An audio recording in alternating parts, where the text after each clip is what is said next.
Bueno, bienvenidos al seminario 9 de la materia Inmunología, Inmunidad de Mucosas. En este seminario vamos a tratar de comprender cómo es que actúa el sistema inmune para protegernos a nivel de las mucosas, es decir, para protegernos de los microorganismos que podrían ingresar a través de estos epitelios. Bueno, tal como ya habíamos empezado a ver en el seminario 1, las mucosas comprenden los epitelios que recubren nuestras cavidades internas, como la mucosa gastrointestinal, las mucosas que recubren el tracto respiratorio superior e inferior y también, por ejemplo, la mucosa del tracto urogenital. Estas superficies epiteliales están recubiertas de una capa de un líquido viscoso que se denomina moco y del cual vamos a hablar un poquito más adelante. Las mucosas son superficies extremadamente extensas. Tengan en cuenta que la mucosa del intestino en un individuo adulto tiene una extensión de aproximadamente 400 metros cuadrados. Esto es una extensión 200 veces mayor que lo que es la piel, por ejemplo. Y esto entonces quiere decir que la mayor parte del contacto con el mundo externo se da justamente a través de estas superficies mucosas. De hecho, y tal como también ya habíamos mencionado en los primeros seminarios, la mayoría de las infecciones se da justamente por microorganismos que ingresan a través de estas mucosas. Y esto tiene sentido teniendo en cuenta lo anterior, es decir, la enorme extensión de estas superficies, pero también está en relación con las funciones que cumplen muchas de estas mucosas, ¿sí? Por ejemplo, a nivel pulmonar, la mucosa cumple funciones de intercambio gaseoso o a nivel intestinal de absorción de nutrientes, también actividades sensoriales en los ojos, nariz y boca. Todo esto implica que las superficies mucosas deban estar, por un lado, deben mantener una cierta permeabilidad, ¿sí?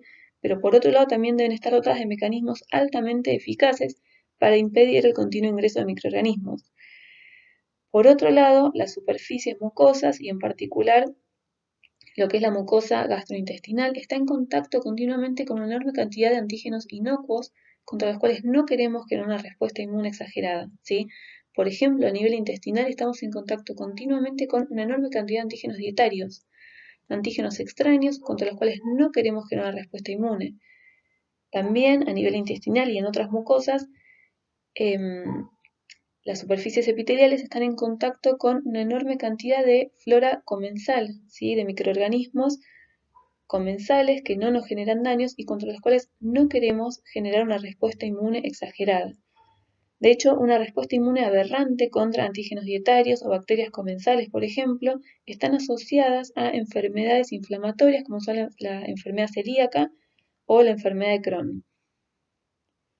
Bien, entonces, teniendo en cuenta todas estas características, ¿sí? Que tienen las superficies epiteliales de las mucosas, el sistema inmune de las mucosas tiene que cumplir una doble función y una modulación muy fina entre, por un lado, una respuesta tolerogénica y controlada frente a antígenos ambientales e inocuos, pero por otro lado, debe poder montar una respuesta inmune vigorosa y fuerte frente a microorganismos que quisieran entrar a través de estas mucosas. Entonces, a lo largo de las próximas diapositivas y el seminario vamos a tratar de comprender cómo el sistema inmune logra cumplir con este objetivo.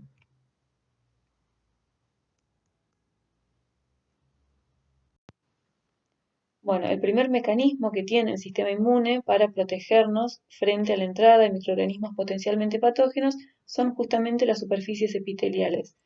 Ya habíamos mencionado en el primer seminario que las superficies mucosas, junto con la piel, constituyen lo que conocemos como las barreras naturales, lo que sería nuestra primera línea de defensa contra los microorganismos, que se impone como una barrera física entre el medio interno y el mundo externo, que es donde están los microorganismos potencialmente patógenos. Los epitelios mucosos tienen distinta organización según la mucosa de la cual estemos hablando. Acá les mostramos, por ejemplo, un epitelio estratificado, ¿sí? Con muchas capas de células epiteliales, que se da, por ejemplo, en las mucosas que recubren la cavidad oral, el esófago y también la faringe. Y por otro lado, existen mucosas donde los epitelios se organizan como epitelios simples, con una única capa de células epiteliales como es el intestino delgado. En este seminario, debido a, por un lado, su importancia y también por ser el más estudiado, nos vamos a centrar en la mucosa intestinal y en el sistema inmune que nos protege a lo largo de esa superficie mucosa. Bueno, acá estamos viendo un poco más en detalle la mucosa del el epitelio de la mucosa intestinal. Podemos ver, como habíamos dicho antes, acá es un epitelio simple, una única capa de células epiteliales. Podemos ver que por encima de las células epiteliales encontramos a la capa de moco, ¿sí? Y por encima de esta es donde se encontrarían las bacterias comensales. Acá podemos ver a las células de Goblet, que son células epiteliales especializadas en la secreción de las proteínas que van a componer el moco. Por debajo de las células epiteliales podemos ver la membrana basal y por debajo de esta podemos ver el tejido conectivo, que es la lámina propia, donde ya podemos empezar a ver células del sistema inmune, como por ejemplo células plasmáticas, secretores de anticuerpos, y también a nivel de las células epiteliales podemos ver a estos linfocitos que vamos a mencionar después, que son linfocitos T intraepiteliales. Entonces, la continuidad del epitelio constituye una formidable primera barrera frente a los microorganismos que están presentes en la luz. ¿Sí? Toda esta es una zona rica en microorganismos. Y la continuidad de este epitelio es una de las primeras barreras, uno de los primeros frenos que pone el sistema inmune para protegernos frente a la entrada de estos microorganismos. Ahora vamos a ver en más detalle las uniones que se dan entre los enterocitos. Bueno, acá vemos más en detalle las uniones que se dan entre las células epiteliales, en este caso entre los enterocitos. Los enterocitos entonces se mantienen unidos a través de distintos tipos de uniones, entre las que encontramos las uniones estrechas, uniones adherentes y de tipo desmosoma. Las uniones estrechas son las que se ven más arriba, en la parte más apical de las células. Son uniones muy fuertes que están mediadas por proteínas como ocludina y la familia de las claudinas, que se mantienen unidas a proteínas del citoesqueleto.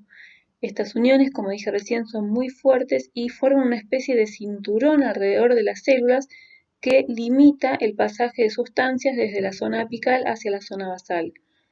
Un poco más por debajo de estas y cerca de las uniones estrechas encontramos a las uniones adherentes que están mediadas por la molécula E-caderina, que también interactúa con proteínas del citoesqueleto, y más en la zona basal tenemos a las uniones de tipo desmosoma que involucran también a proteínas de la familia de las caderinas, como la desmogleína y también la desmocolina. Bien, las uniones entre los enterocitos pueden modularse si existen, por ejemplo, situaciones en las que estas uniones van a ser más relajadas y van a permitir mayor pasaje de sustancias a través de los enterocitos, como por ejemplo las citoquinas TNF-alfa e interferón gamma que relajan las uniones estrechas. De esta forma aumenta la permeabilidad del epitelio en esas situaciones. Por el contrario, las citoquinas antiinflamatorias como IL-10 TGF-beta incrementan la resistencia del pasaje de macromoléculas a través de las células epiteliales.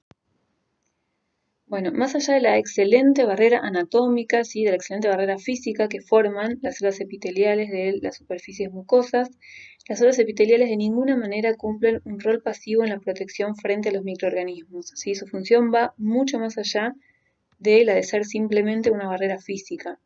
Los enterocitos, por ejemplo, expresan receptores de reconocimiento de patrones y receptores de citoquinas que le permiten sensar la presencia de microorganismos o la presencia de daño, también activarse en respuesta a citoquinas que secreten otras células.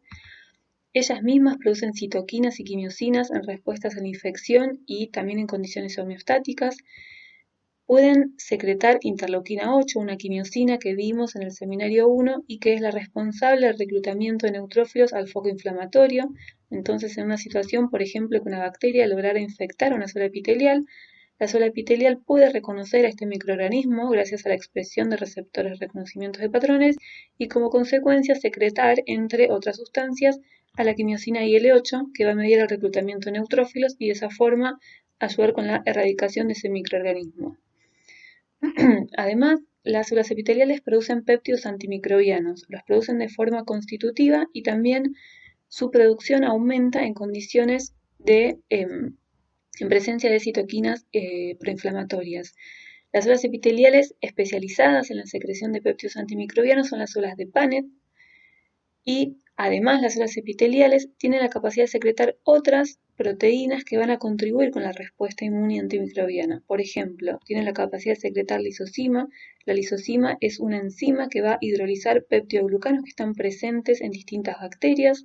También secretan lactoferrina, una proteína que une el hierro y de esa forma lo hace no disponible para los microorganismos. También, por ejemplo, secretan proteínas del complemento, entre otras sustancias que secretan. Además, y como ya mencionamos, las células de Goblet principalmente, que son un tipo de célula epitelial, producen las proteínas, las mucinas, que son las proteínas que conforman el moco. Bueno, por encima de la cara apical de las células epiteliales encontramos el moco, ¿sí? Este líquido viscoso que está formado por glicoproteínas de alto peso molecular que se llaman mucinas. Estas glicoproteínas son producidas por las células de Goblet y las mucinas en realidad forman parte de una familia de glicoproteínas que forman polímeros y esto es lo que le otorga al moco esta característica viscosa. Los hidratos de carbono y las mucinas además son muy complejos y esto hace que los microorganismos queden atrapados en este moco que luego va a ser rápidamente removido. Esa es otra característica importante del moco, que es su corta vida media, ¿sí? La vida media del moco es de minutos a horas y esto contribuye a que continuamente los microorganismos que queden atrapados, depositados en ese moco, sean removidos.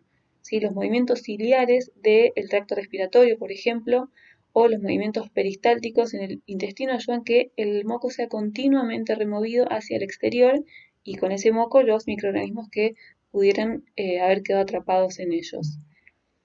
Entonces,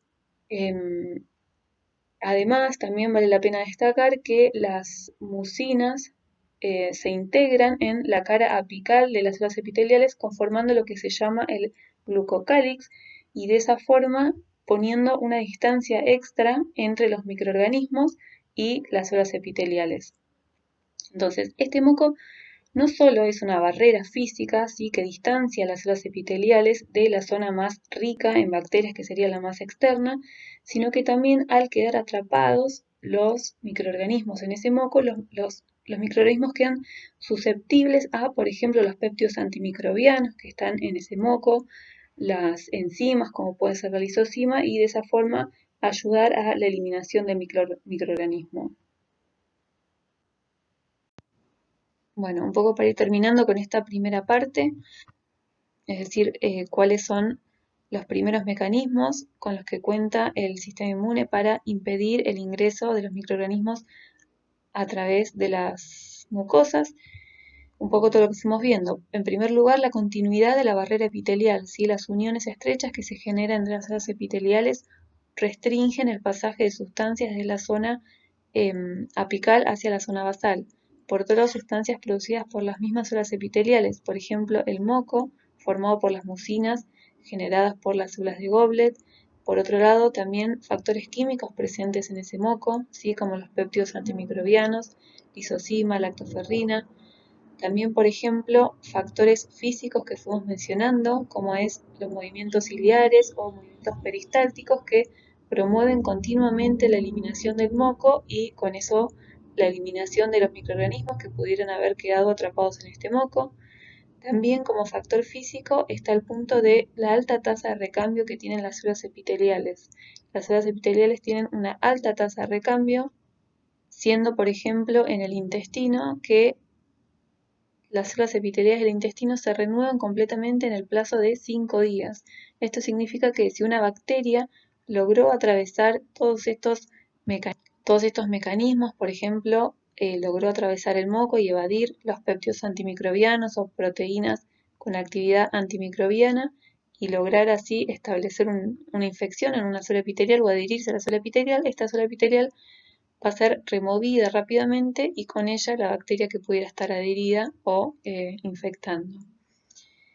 Otro punto muy importante a nivel de las mucosas es la flora comensal. Vamos a hablar de la flora comensal un poquito más adelante. Estas bacterias o microorganismos, mejor dicho, que forman la flora comensal con la que convivimos, compiten, ¿sí? Por alimento, por espacio, con bacterias patogénicas, pero no solo eso, sino que también ellas mismas algunas secretan sustancias que pueden impedir el crecimiento de bacterias patogénicas. Por último, la IgA secretoria que vamos a mencionar después, la inmunoglobulina isotipo IgA, que es dimérica y es obviamente producida por un plasmocito que se ubica en la lámina propia. La IgA es un componente muy importante a nivel de la superficie de las mucosas que nos está protegiendo contra la infección de microorganismos.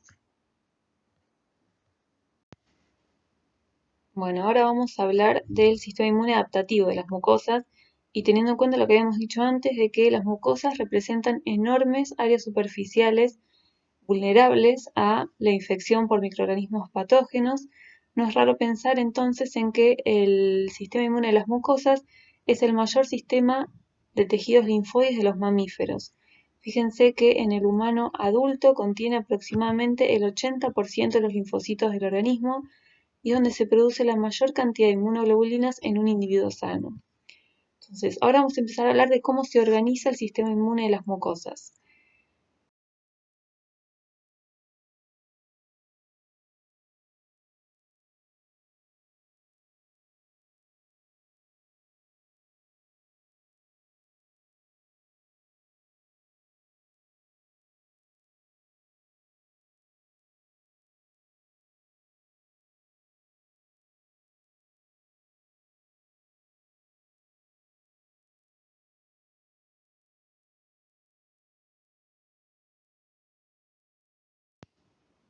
Vamos a ver algunas particularidades que tiene la organización del sistema inmune en las mucosas.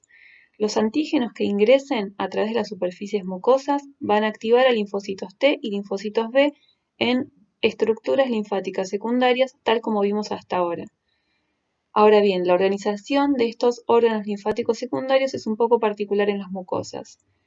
Entonces, los órganos linfáticos secundarios, donde se van a activar linfocitos T y B en respuesta a antígenos que ingresan a través de las mucosas, incluyen, por un lado, los ganglios linfáticos que drenan estas mucosas, tal como vimos hasta ahora, pero también incluyen un conjunto de tejidos particulares que se denominan tejidos linfoides asociados a mucosas o MALT, que son un conjunto de tejidos linfoides organizados que se encuentran en íntimo contacto con la mucosa y es un lugar donde pueden activarse linfocitos en respuesta a antígenos que ingresan a través de esta superficie. Estos tejidos linfoides asociados a mucosas o MALT van a tener diferentes nombres según la mucosa a la cual se encuentran asociadas. Los tejidos linfoides asociados a la mucosa gastrointestinal van a llevar el nombre de GALT, aquellos asociados al árbol bronquial BALT, al tracto nasofaringeo NALT, y después tenemos tejidos linfoides asociados a otros tejidos mucosos, como pueden ser tejidos linfoides asociados a la glándula mamaria, a las glándulas salivales, lagrimales, etc. Para continuar aclarando un poco los conceptos en cuanto a la organización del sistema inmune de las mucosas. Repetimos, los antígenos que ingresen a través de las mucosas van a activar a linfocitos T y B vírgenes en los sitios inductivos, que son órganos linfáticos secundarios, y estos incluyen en las mucosas a tejidos linfoides organizados asociados a las mucosas como el NALT, BALT o el GALT, y también incluyen a ganglios que drenan estas mucosas como son los ganglios mesentéricos en la mucosa gastrointestinal. Los linfocitos T y B que se activen en estos sitios inductivos del sistema inmune de las mucosas, como siempre, van a salir de estos por linfa, van a volver a la circulación sanguínea a través del ducto torácico para luego retornar a los sitios efectores, que son los sitios donde ingresó el antígeno y donde se requiere la respuesta de estas células efectoras. Allí se van a reclutar linfocitos T efectores, linfocitos T de memoria efectores y plasmoblastos.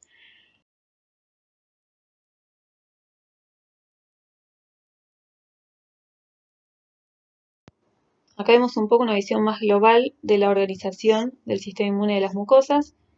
Entonces, vamos de a poco. Los antígenos entonces van a ingresar a través del epitelio mucoso a los sitios inductivos de las mucosas. Los sitios inductivos de las mucosas pueden ser tejidos linfoides asociados a las mucosas, ¿sí? Como distintos componentes del MALT. Acá menciona algunos ejemplos como placas de Peyer, folículos linfoides aislados, o también otro sitio inductivo del sistema inmune de las mucosas pueden ser los ganglios linfáticos que drenan estas mucosas. Entonces los antígenos van a ingresar por el epitelio mucoso y van a llegar a los sitios inductivos del sistema inmune de las mucosas. Una vez allí van a activar a linfocitos T o linfocitos B de la misma forma que vimos en los seminarios anteriores. Una vez que esas células se activaron, van a salir como siempre vía circulación linfática y luego a través del ducto torácico volverán a la circulación sanguínea y una vez en la circulación sanguínea recién ahí van a retornar a los sitios efectores de las mucosas y es donde se van a establecer los linfocitos T efectores, linfocitos T de memoria efectores o plasmocitos. Entonces, hablando ahora del tráfico linfocitario del sistema inmune de las mucosas, es un poco lo que acabamos de mencionar anteriormente.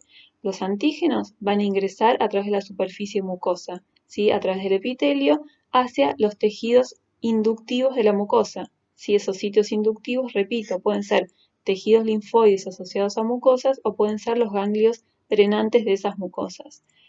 Una vez que los linfocitos allí se activen, van a salir, como siempre, de esos sitios inductivos a través de la linfa, retornarán a circulación sanguínea a través del ducto torácico para luego hacer homing hacia el tejido mucoso, donde van a ejercer su función efectora. Ahora sí nos vamos a centrar el resto de la clase en el sistema inmune de la mucosa gastrointestinal. Lo vamos a tomar como ejemplo y vamos a hablar un poquito más en detalle en este sistema inmune.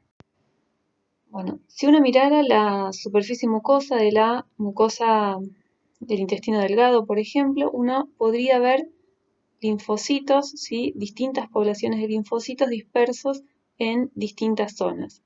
Vamos a ver linfocitos en zonas organizadas, ¿sí? En zonas organizadas, como podemos ver acá, placas de Peyer o folículos linfoides aislados.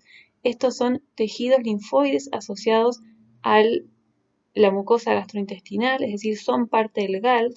Y también podríamos encontrar linfocitos dispersos a lo largo del epitelio y también de la lámina propia, ¿sí? Estos representarían los sitios inductivos, es decir, las placas de Peyer y los folículos aislados representarían los sitios inductivos, mientras que la lámina propia y el epitelio representarían los sitios efectores. En los sitios efectores vamos a encontrar linfocitos T efectores o linfocitos T memoria efectores. También vamos a encontrar plasmocitos y células linfoides innatas. Y en estas estructuras linfoides organizadas, en las placas de Peyer, en los folículos linfoides aislados, es decir, en el GALT, vamos a encontrar linfocitos y T vírgenes organizados, ¿sí? En distintas zonas. Y obviamente podríamos llegar a encontrar linfocitos efectores que derivaron de la activación de los primeros. Ahora vamos a ver de forma global la organización del sistema inmune de la mucosa gastrointestinal. Esta diapositiva es muy similar a la que vimos antes, pero hace el foco ahora en la mucosa gastrointestinal. Entonces, los antígenos van a ingresar, como dijimos antes, a través del epitelio a los sitios inductivos de la mucosa gastrointestinal. Fíjense acá, vemos como los antígenos ingresan a través de unas células epiteliales particulares que se llaman células M, que las vamos a ver después, o los antígenos también pueden ser captados por células dendríticas que estén cerca del epitelio. Sea cual fuera el camino, el antígeno va a llegar a los sitios inductivos del sistema inmune de la mucosa gastrointestinal, que son tejidos linfoides asociados a la mucosa gastrointestinal, como pueden ser placas de Peyer, folículos linfoides aislados o el apéndice, o también pueden ser los ganglios que drenan la mucosa gastrointestinal, como los ganglios mesentéricos. Entonces,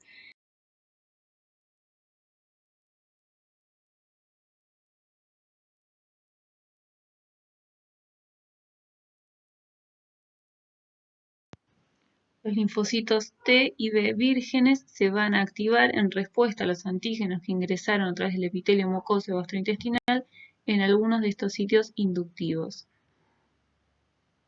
Una vez que se hayan activados, van a salir a través de la linfa, como siempre, van a volver a la circulación sanguínea a través del ducto torácico, para luego ser reclutados a los sitios efectores del sistema inmune de la mucosa gastrointestinal, que son el epitelio mucoso y la lámina propia.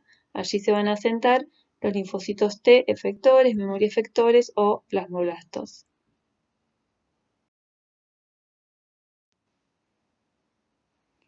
Bien, entonces repitiendo, los sitios inductivos de la mucosa gastrointestinal, es decir, los sitios donde se van a activar linfocitos T y B naive en respuesta a antígenos que ingresen a través de la mucosa intestinal, pueden ser placas de Peyer, que se encuentran en el intestino delgado, ganglios mesentéricos, folículos linfoides aislados que se encuentran en la lámina propia a lo largo de todo el intestino y también el apéndice. Mientras que las placas de Peyer se encuentran solo en el intestino delgado, los folículos linfoides aislados se encuentran a lo largo de todo el intestino con mayor densidad en el intestino grueso. Placas de Peyer se estima que en el adulto existen entre 100 y 200 placas de Peyer en el intestino delgado y a lo largo de todo el intestino se estima que hay unos 30.000 folículos linfoides aislados. Bueno, acá podemos ver la estructura de sitios inductivos del sistema inmune de las mucosas gastrointestinal. Acá tenemos los ganglios mesentéricos y acá a la derecha la estructura de una placa de Peyer, que es un tejido linfoide asociado a la mucosa gastrointestinal, es decir, es parte del GALT. La estructura del ganglio mesentérico no nos vamos a detener acá porque es la misma que la que vimos para el resto de los ganglios linfáticos. Nos vamos a detener, sí, un poquito más en la estructura de la placa de Peyer. Fíjense que la placa de Peyer tiene una organización que puede ser análoga a lo que es el ganglio linfático. Tiene folículos B, que son estos amarillos, con centros germinales. Entre esto tiene a las zonas T, es decir, las zonas donde se van a encontrar los linfocitos T. Tiene vénulas de endotelio alto, a través de las cuales van a ingresar los linfocitos T y B naive. Y fíjense que, a diferencia del ganglio linfático, no tiene cápsula y tampoco tiene vasos linfáticos aferentes. Esto quiere decir que los antígenos van a ingresar directamente a través del epitelio. Ahora vamos a ver que para el caso de las placas de Peyer van a entrar preferentemente a través de un tipo particular de célula epitelial que se llama célula M. Ahora vamos a hablar sobre eso. Entonces, como les decía, no tiene vasos linfáticos aferentes, pero sí tiene vasos linfáticos eferentes. Estos vasos linfáticos eferentes es a través de los cuales van a salir los linfocitos T y B para luego ser parte de la vía linfática aferente de los ganglios mesentéricos, ¿sí? Es decir, estos son vasos linfáticos eferentes, de las placas de Peyer que luego se convierten en vasos linfáticos aferentes de los ganglios mesentéricos. Luego, por circulación linfática, van a retornar a circulación sanguínea a través del ducto torácico para volver, si es que son células efectoras, a los tejidos efectores de la mucosa intestinal. En esta otra diapositiva vamos a ver un poquito más en detalle la estructura entonces de la placa de Peyer.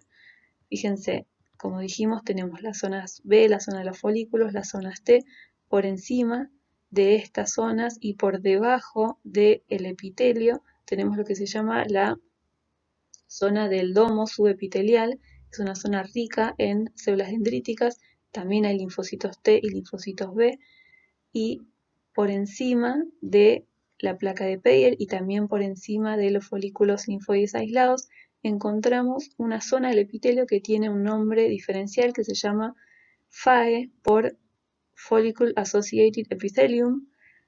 En este epitelio se encuentran este tipo particular de células epiteliales que son las células M y es a través de las cuales van a ingresar los antígenos desde la luz intestinal hacia la placa de Peyer o el folículo linfoide aislado.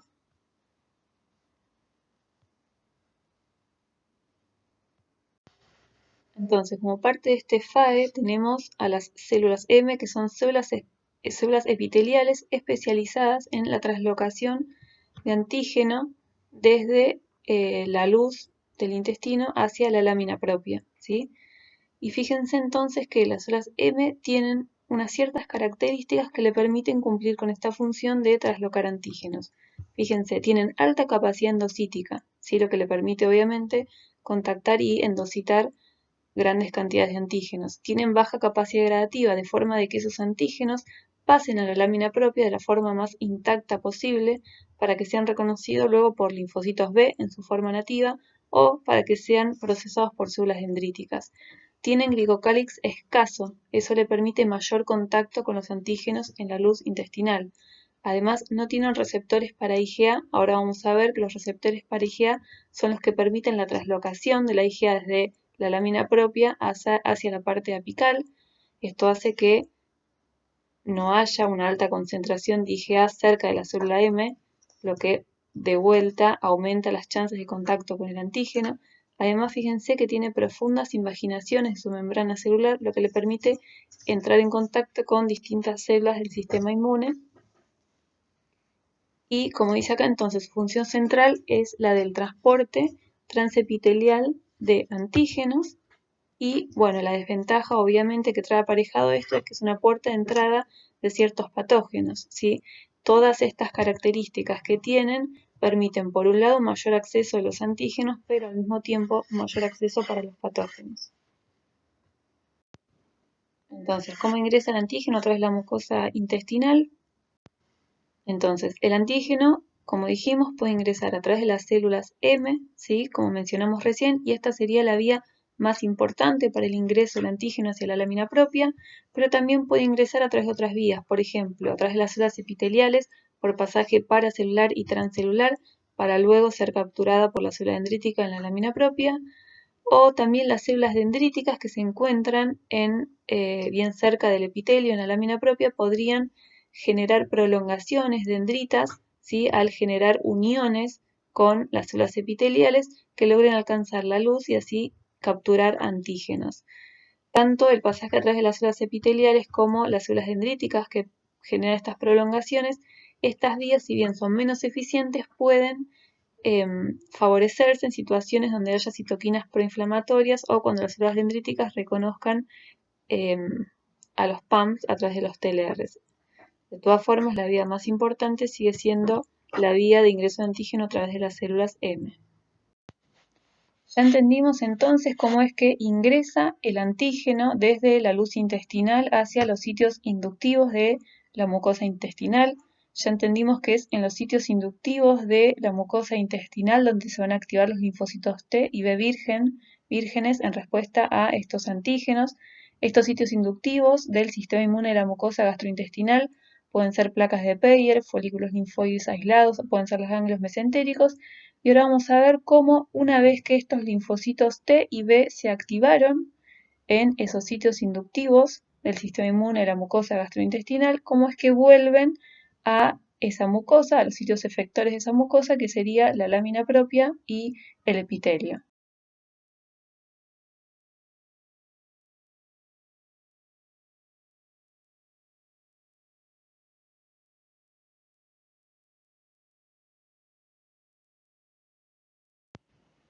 Vamos a ver de a poco esta diapositiva que es un poco compleja, de cómo se activan los linfocitos en respuesta a antígenos en la mucosa gastrointestinal. Los linfocitos T vírgenes se van a activar en tejidos linfoides asociados a la mucosa gastrointestinal, como puede ser placas de Peyer o ganglios mesentéricos. Acá está graficado un ganglio mesentérico. El linfocito T allí se va a activar tal como vimos en el seminario 2, ¿sí? Va a recibir señal 1 y señal 2 por una célula dendrítica, eso va a inducir la expansión clonal y la diferenciación hacia distintos perfiles efectores. Las células efectoras van a salir por linfa y van a volver a circulación sanguínea. Una vez en sangre, esas células efectoras tienen que ser reclutadas a la mucosa intestinal, ¿sí? A la lámina propia. ¿Cómo es que pueden ser reclutadas a la mucosa gastrointestinal? Bueno, durante la activación adquieren la expresión de moléculas de adhesión y receptores de quimiosina, cuyos ligandos están expresados en el endotelio que irriga la lámina propia.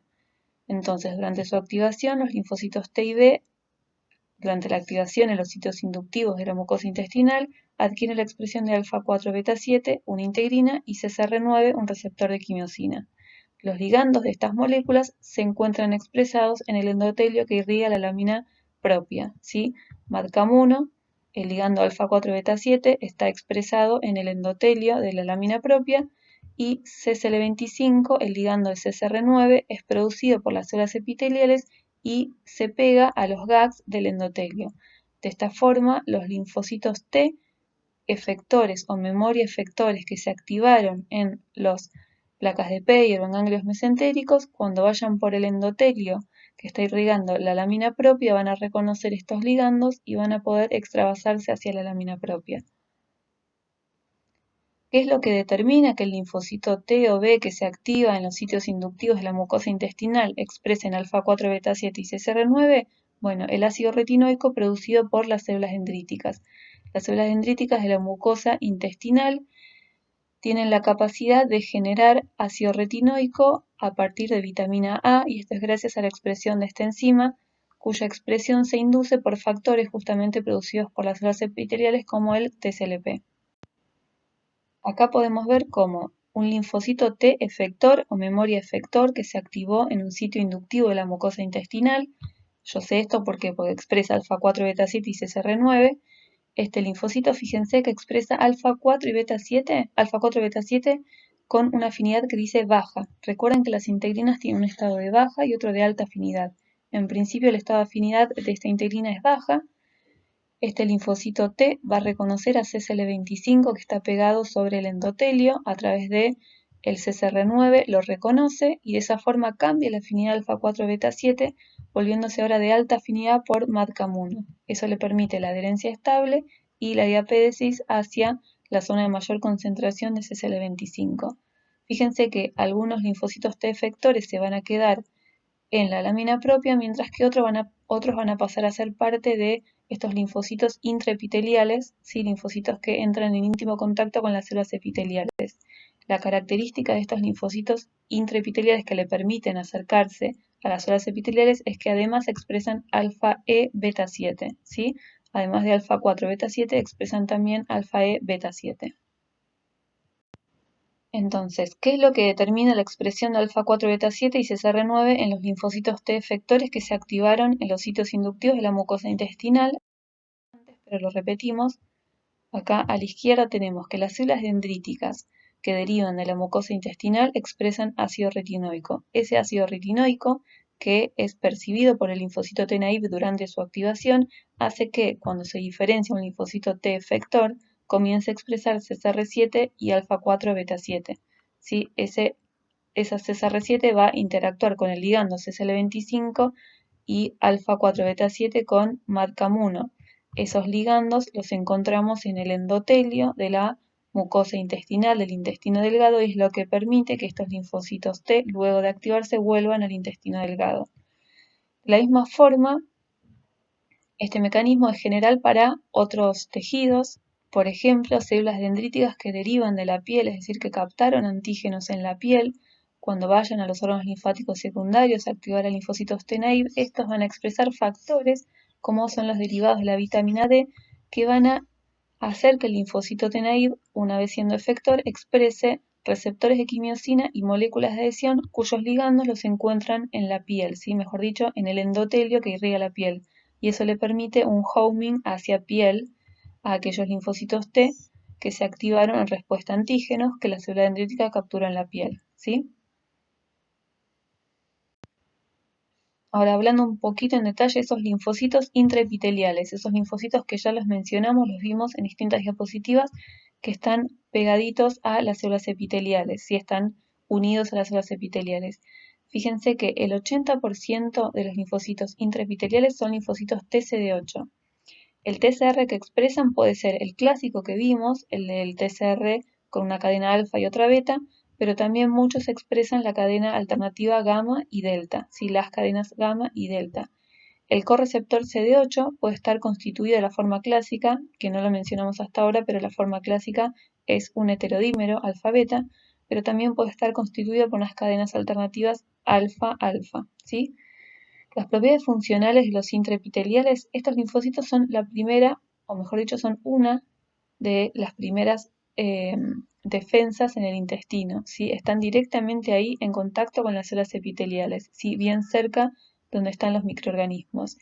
Y exhiben actividad citotóxica, es decir, tienen la capacidad de reconocer células epiteliales infectadas o estresadas e inducir la apoptosis de estas células epiteliales. De esa forma modulan la cinética de renovación de las células epiteliales y preservan la integridad del epitelio, ¿sí? Si una célula está infectada o está estresada y no es rápidamente eliminada por apoptosis, esa célula luego puede sufrir necrosis, lo que puede llegar a dañar la integridad del epitelio, ¿sí? Los linfocitos intraepiteliales pueden reconocer células dañadas, células estresadas o infectadas y eliminarlas por apoptosis. Además secretan citoquinas y entre las citoquinas que secretan citoquinas antiinflamatorias y de esta forma juegan un rol importante en lo que es la tolerancia frente a antígenos dietarios, por ejemplo. Una característica particular de los linfocitos intraepiteliales es que estos son bastante móviles, ¿sí? Fíjense que tienen acá está dibujado un patrón de migración, que es un patrón de migración estructurado, lo que sugiere que están como vigilando a las células epiteliales. Como dijimos antes, van reconociendo si hay células epiteliales infectadas o estresadas que deben ser eliminadas. Ahora vamos a pasar a cómo se activan los linfocitos B vírgenes en los sitios inductivos de la mucosa intestinal y cómo es el asentamiento luego de los plasmoblastos en la lámina propia intestinal.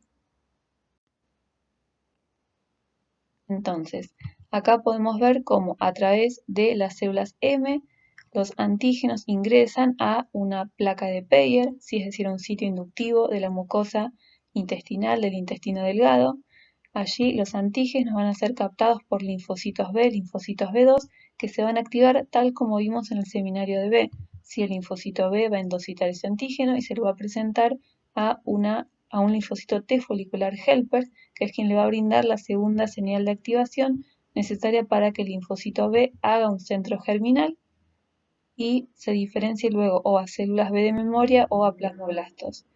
Estos plasmoblastos luego van a salir por linfa primero para luego por circulación sanguínea retornar hacia la lámina propia donde se van a asentar como células plasmáticas secretores de anticuerpos. Como ya fuimos mencionando antes, el isotipo preferencial que van a secretar los plasmocitos de linfocitos que se activaron en los sitios inductivos de la mucosa es el isotipo IgA, ¿sí?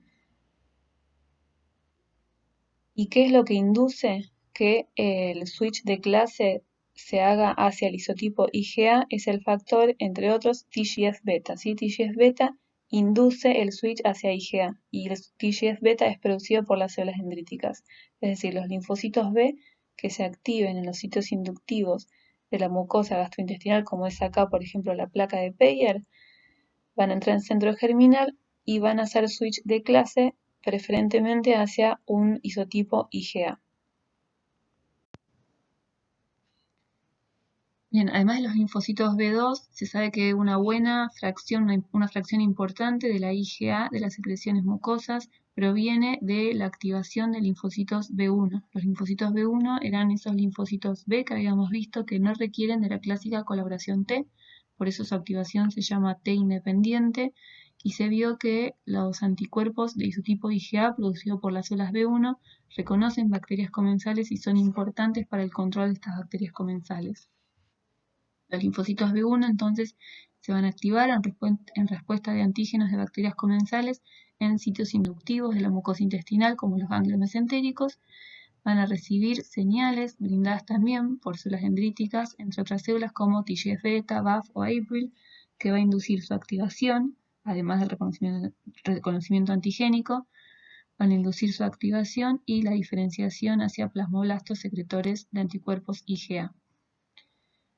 Estos plasmoblastos van a salir de esos ganglios mesentéricos por linfa, volver a circulación sanguínea y desde la sangre van a ser reclutados en la lámina propia donde se van a sentar a secretar anticuerpos de isotipo IgA. Entonces, resumiendo, la activación de los linfocitos B en los sitios inductivos de la mucosa intestinal favorece el cambio de isotipo hacia IgA.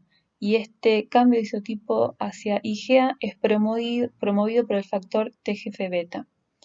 Los plasmoblastos provenientes de los linfocitos B que se activaron en los sitios inductivos de la mucosa intestinal van a expresar las moléculas de adhesión y el receptor de quimiosina que le va a permitir el asentamiento en la mucosa intestinal, ¿sí? Alfa 4 beta 7.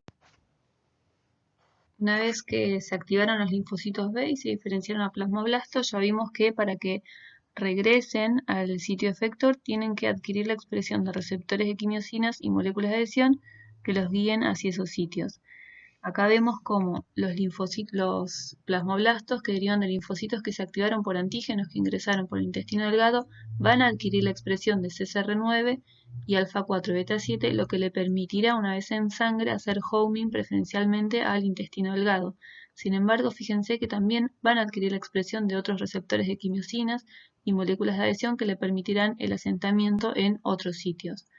De la misma forma, plasmoblastos que derivan de linfocitos B que se activaron en el tracto respiratorio, fíjense que adquieren receptores de quimiosinas que le van a permitir el homing a médula ósea, pero también obviamente al tracto respiratorio donde se activaron, o mejor dicho, donde provienen los antígenos que lo activaron. Una vez que el plasmocito entonces se asienta acá en la lámina propia de la mucosa intestinal, comienza a secretar IgA, secreta IgA de forma dimérica, que son dos moléculas de IgA unidas por un péptido J, es el mismo péptido J que participa en la pentamerización de la IgM. Este péptido J obviamente es producido por el plasmocito. Esta IgA dimérica se va a unir al receptor polimérico de IgG, este receptor poli-Ig que está expresado en la cara basal de la célula epitelial. Este complejo va a ser internalizado y va a ser transportado por la célula epitelial hacia la luz intestinal.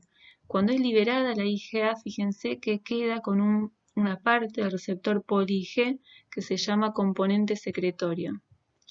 Este componente secretorio, que va a ser parte de la IgA secretoria, es el que justamente le confiere resistencia a la actividad proteolítica que existe en la luz gastrointestinal a esta IgA. Vamos a ver algunas características particulares de la IgA secretoria. Como mencionamos recién, la IgA secretoria tiene una alta resistencia por las proteasas que se encuentran a nivel intestinal.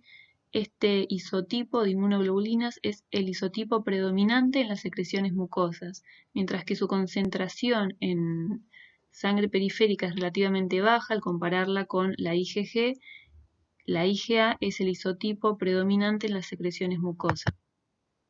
Además, si uno mirara el total de inmunoglobulinas que produce un individuo sano adulto, uno podría ver que el isotipo que más se produce por día es el IgA, ¿sí? Un individuo sano adulto produce aproximadamente entre 2 y 4 gramos de inmunoglobulina A por día.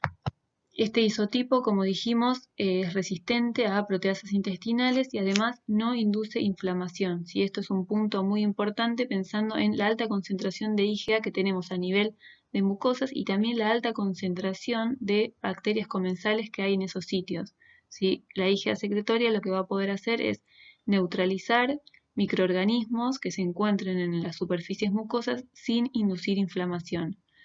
Hay que recordar también que una importante fracción de la IgA proviene de células B1, eso ya lo mencionamos, y algunos mecanismos por los cuales la IgA secretoria protege a nivel de mucosas es principalmente la IgA actúa como anticuerpo neutralizante, ¿sí? Tanto de virus como de bacterias, previene la infección neutralizando a esos microorganismos.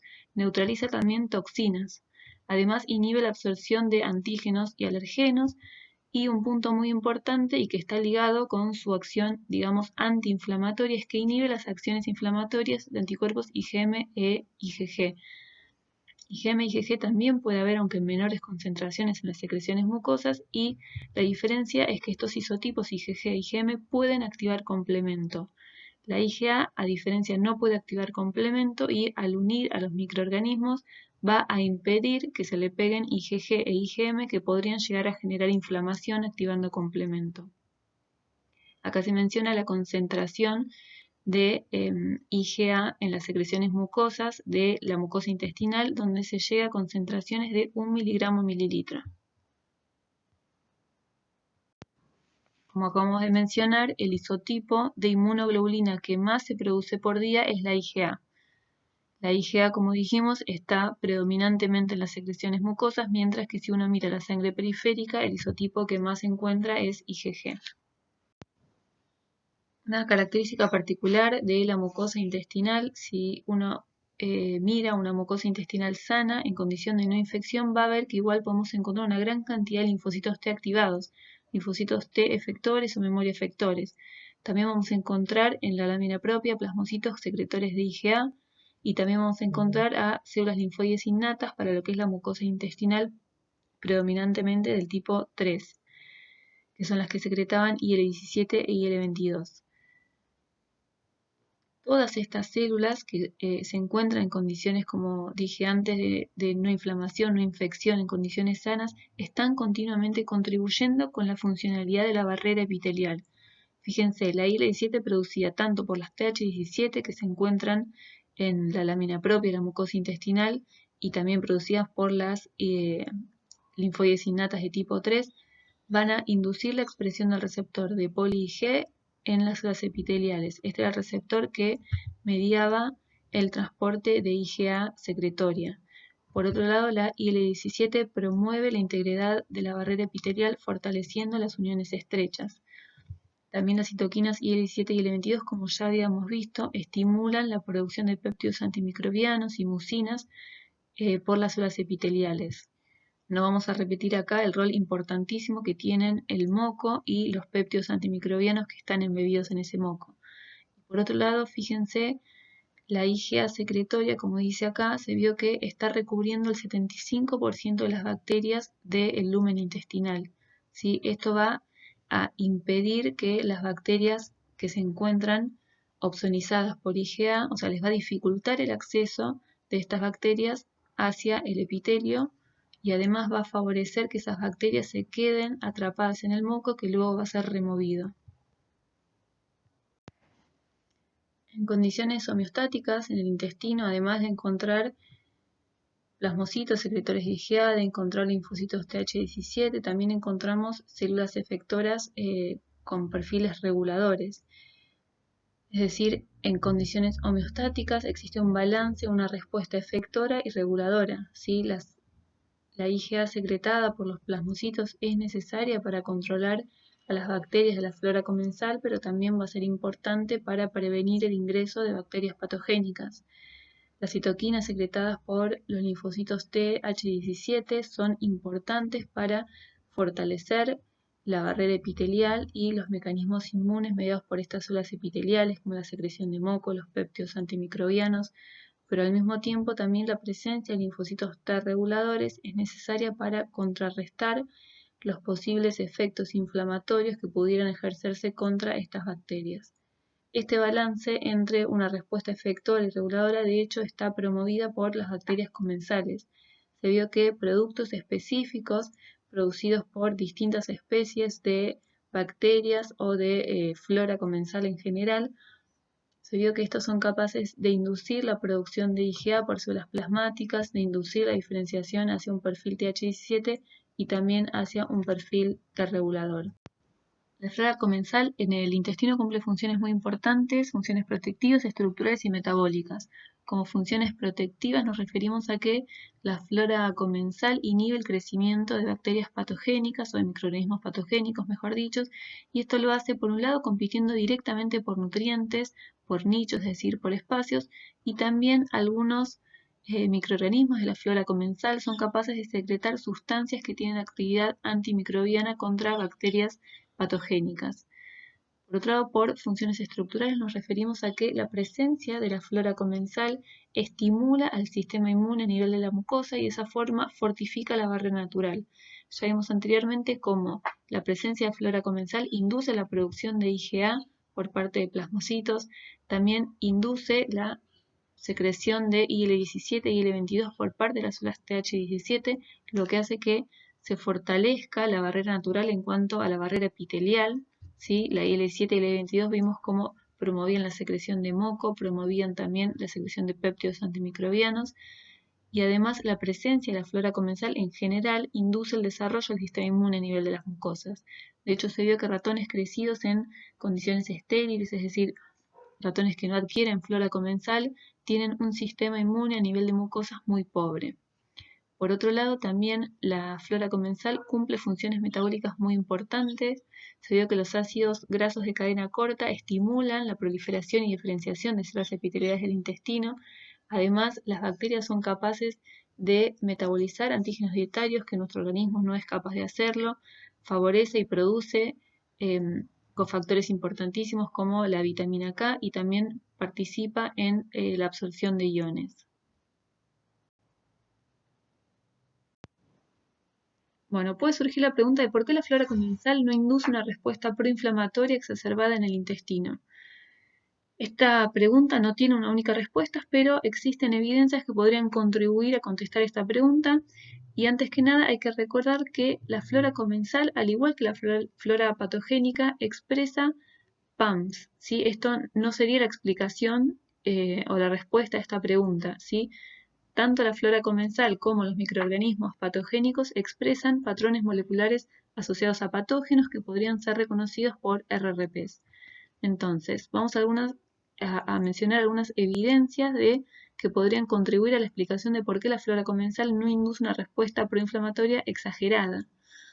Por un lado, las bacterias comensales no suelen alcanzar la membrana basolateral del epitelio, ¿sí? A diferencia de esto, las bacterias patogénicas, algunas de ellas, por ejemplo, expresan flagelos que le permiten tener movilidad en ambientes viscosos como es el moco y de esa forma pueden llegar a invadir al epitelio.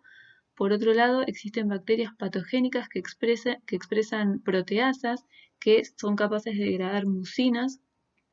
Esto es una característica bien diferente entre bacterias comensales y bacterias patogénicas, ¿sí? Las comensales podríamos decir que respetan la barrera impuesta por el sistema inmune a nivel de las mucosas. Por otro lado, se vio que algunas bacterias pueden regular la expresión de proteínas que inhiben vía transduccionales de los Toll-like receptors, ¿sí? Los RRPs Toll-like receptors. Por otro lado, también algunas bacterias se vio que pueden inhibir la transcripción de genes que tienen que ver con la vía de NF-κB, que es una vía proinflamatoria en las células del sistema inmune. Y también se vio que los microorganismos de la flora comensal inducen la secreción de factores como TSLP o prostaglandina E2 por parte de los enterocitos que favorece una respuesta antiinflamatoria a nivel intestinal. Como mencionamos recién, los linfocitos T reguladores son una población linfoide muy importante presente en la lámina propia de la mucosa intestinal. En este sentido, se vio que las células epiteliales en contacto con bacterias comensales producen factores como prostaglandina E2, TGF-beta y TSLP que inhiben la maduración de células dendríticas. Las células dendríticas inmaduras en los órganos linfáticos drenantes van a tener obviamente una baja expresión de moléculas coestimulatorias, lo que va a inducir la diferenciación de los linfocitos TCD4 en linfocitos T reguladores.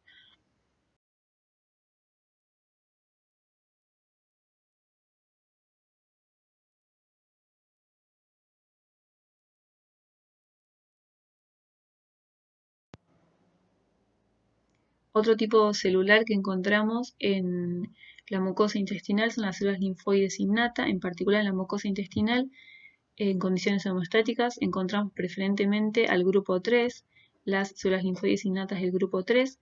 Las características de estas células ya se mencionaron en el seminario 1.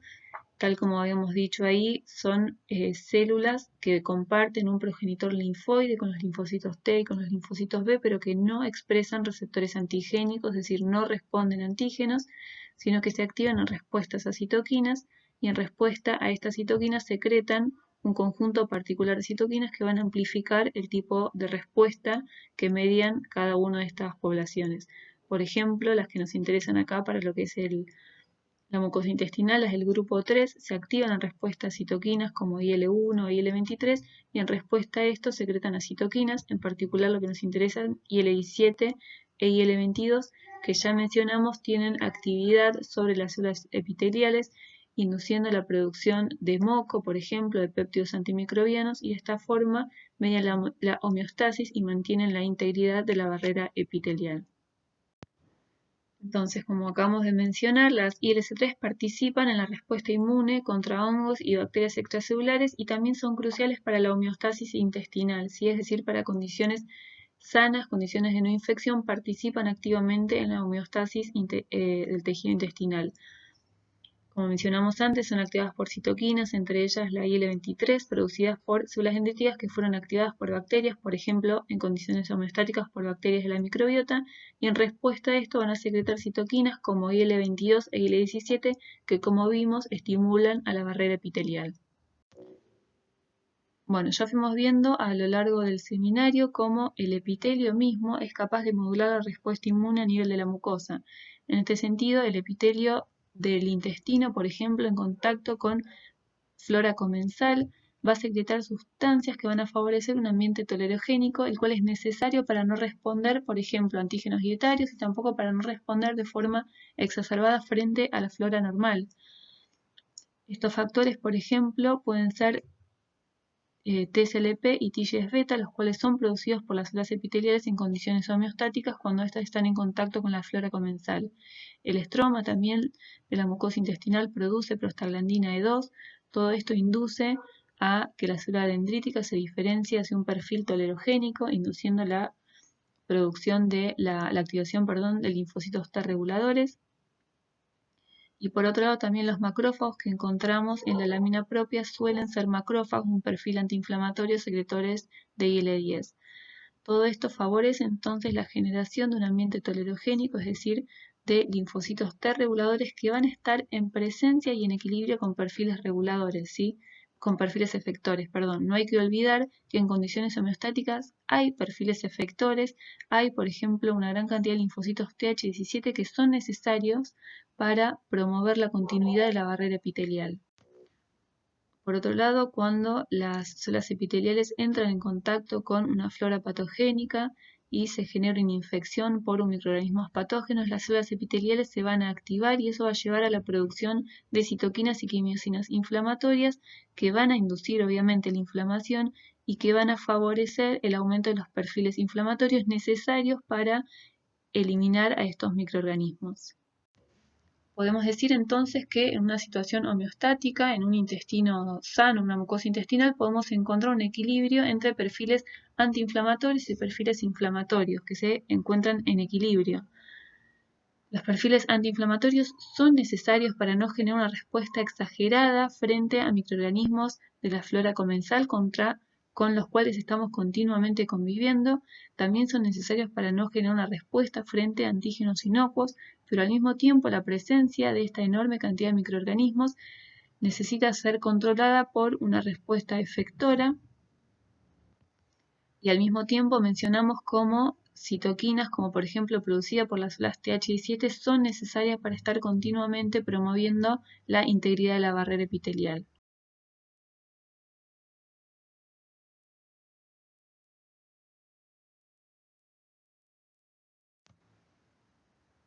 Por otro lado, cuando existe una alteración en la barrera natural como consecuencia de alguna enfermedad o de inmunosupresión, o también cuando existe un incremento en la cantidad de bacterias patogénicas en relación a las bacterias. Esto haría que el balance se vaya ahora a favorecer los perfiles inflamatorios y de esta forma se va a mediar la inflamación intestinal, que en el caso de una infección es necesario para contrarrestar el proceso infeccioso, pero que si no es resuelto y si no se lleva nuevamente a la homeostasis del tejido, obviamente puede mediar daño al tejido por el exceso de respuesta inflamatoria. Muchas gracias, les recomiendo que lean el capítulo de mucosas del libro de Introducción a la Inmunología Humana de Geffner y Feinboim, y también les recomiendo que lean el capítulo de mucosas del libro de Inmunología Janeway.